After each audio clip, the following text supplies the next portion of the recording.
इस वीडियो में हम बात करेंगे एक कंडीशन के बारे में जिसको कहते हैं कॉन्स्टिपेशन।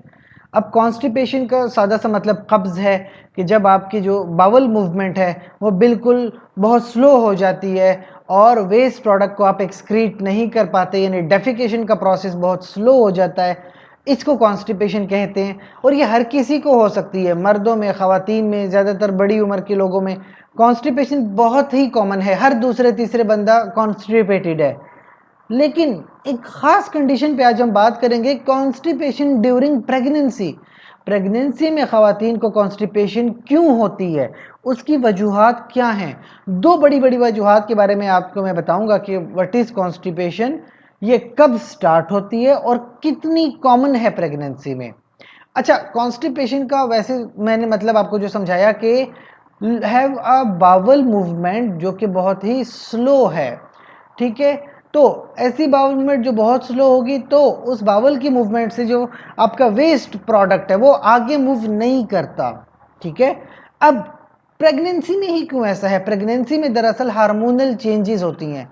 प्रेगनेंसी में एक हार्मोन है प्रोजेस्टेरॉन, वो इस बावल मूवमेंट को बहुत ही स्लो कर देता है। ताकि बावल मूवमेंट स्लो रहे, आप ज़्यादा से ज़्यादा जो प्रेग्नेंट ख़वातीन है ज़्यादा से ज़्यादा फूड को एब्जॉर्ब कर सकें, क्योंकि ख़ुद की ग़िज़ा भी पूरी करनी है, बच्चे की ग़िज़ा भी पूरी करनी है। तो इसलिए बावल मूवमेंट स्लो कर देता है ताकि फूड से ज़्यादा ग़िज़ा ली जा सके।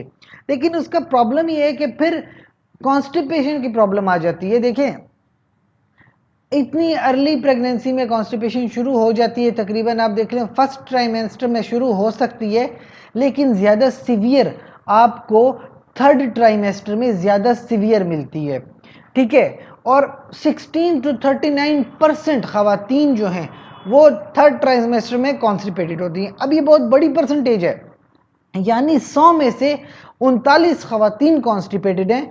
ये एक बड़ी परसेंटेज है।